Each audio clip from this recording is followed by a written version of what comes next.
a mulher samaritana pergunta para Jesus: Jesus, onde eu devo rezar?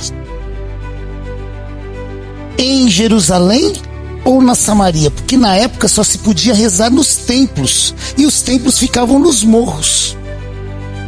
Só se podia entrar em contato no templo. A gente precisava de um intermediário, o templo.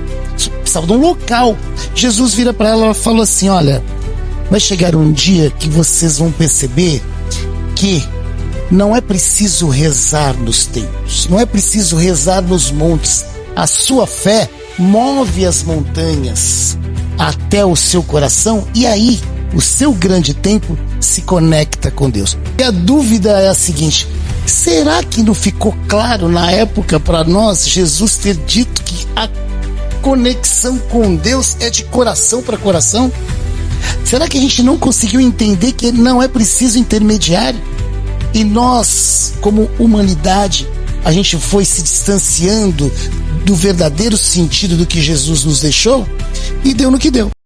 Como é interessante o fato de que, por nós não conhecermos as emoções, as virtudes, mas entendemos que temos que buscá-las, a gente vai se acomodando com o que tem. Por exemplo, nós buscamos a felicidade, nós buscamos a paz, nós buscamos o equilíbrio. A gente não compreendendo essas emoções, confundindo tais sensações, a gente acaba se vendo buscar, por exemplo, na segurança material, algo que nos promove equilíbrio.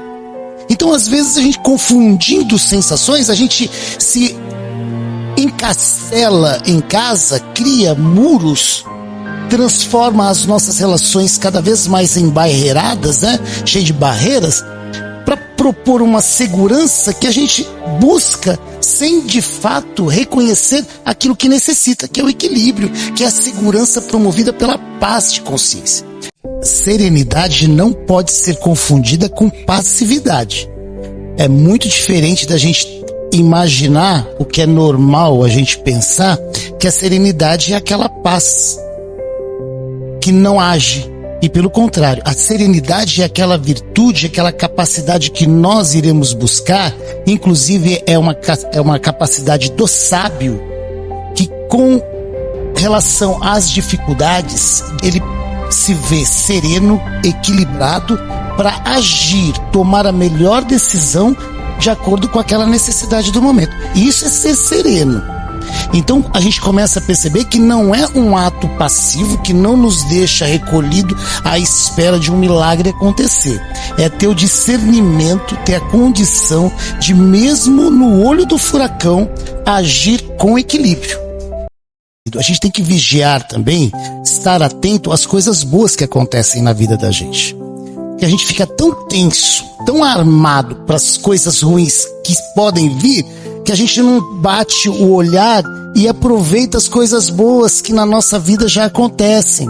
Umas crianças perto da gente, que a gente pode chamar de filho, pode chamar de neto. Os nossos relacionamentos lá em casa, os momentos bons que a gente tão atribulado, a gente acaba não valorizando. Um almoço em família, um café da manhã, um jantar, que seja. São as situações do dia a dia que, mesmo ali diante das dificuldades, a gente pode ter o olhar, sim, atento a perceber o quanto aquilo nos favorece a suportar as dificuldades. Isso é uma coisa absolutamente necessária que a gente entenda como boa, porque Emmanuel tem uma mensagem dizendo que as amizades, esses relacionamentos, são os nossos refrigérios. É aquilo que nos sustenta, que nos dá força para continuar a jornada buscando a nossa evolução. Nessas relações que a gente tem que ter o olhar também e aproveitar as coisas boas. A gente está acostumado a só ver as coisas ruins e não acaba nem vivendo as oportunidades boas que todos nós temos de enxergar e bem aproveitar. Isso também é vigiar. A serenidade, né, César? Ela precede uma boa ação. Sim. Né? A gente tem que entender que na condição de se policiar em busca de uma boa ação, de uma boa decisão, de uma boa atitude, a gente vai ter que estar treinando essa bendita serenidade. a gente tem que, dentro da nossa condição, veja bem, dentro da nossa condição, analisar a situação, ou seja, você está usando todo o seu conteúdo de informação, você, diante de analisar a situação, você vai começar a analisar o que pode ser feito, ou seja, a nossa capacidade de atuar. Às vezes a nossa capacidade é limitada, às vezes atuando a gente pode contribuir para o temporal aumentar, o furacão ficar mais intenso ainda. Às vezes a nossa condição de serenidade propõe a possibilidade, acertando, de ficar calado, faz com que a gente perceba que a ação tomada após o bom uso da serenidade é certa. É certa. Agora a gente se pergunta, nós estamos acertando diante das nossas atitudes, das nossas respostas? Aí a gente começa a perceber o quanto falta serenidade na nossa vida. Tem que ficar muito claro que a serenidade aqui, ela é uma conquista por conta da nossa condição de conhecer, por conta da nossa condição de se instruir, por conta da nossa condição de vivenciar as experiências aprendendo.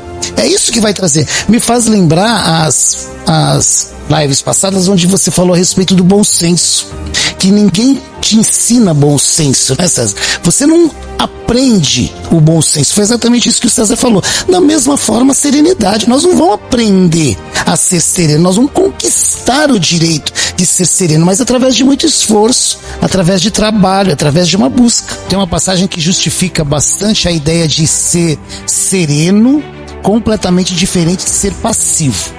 Gandhi estava andando pela Índia, e a Índia por muito tempo ela foi administrada pela Inglaterra, então existia uma guarda inglesa lá, e acontece que Gandhi foi agredido por um policial, a gente pode chamar assim, um policial inglês, e foi agredido fisicamente, ele tomou um soco e foi ao chão. Se a gente fosse entender uma atitude passiva, Gandhi permaneceria no chão, esperando que alguém fosse lá acudir, esperando que alguém tomasse as dores dele. O que ele fez? Ele levanta e se coloca a continuar seu caminhar. Ele é agredido novamente. Agredido novamente, ele levanta, ele foi sereno, levantou e continuou a andar. Só que aí o policial questionou: vem cá, você não vai reagir não? Você vai aguentar isso de forma tão passiva assim? Quem te ensinou isso? O policial tinha um crucifixo por cima da farda. Gandhi vira para ele e falou assim: quem me ensinou é esse que está crucificado no seu peito. Gandhi era hindu, hein? Gandhi era hindu e aprendeu com Jesus a condição de ser sereno diante das problemáticas que a vida nos impõe. Facilita muito. Facilita muito.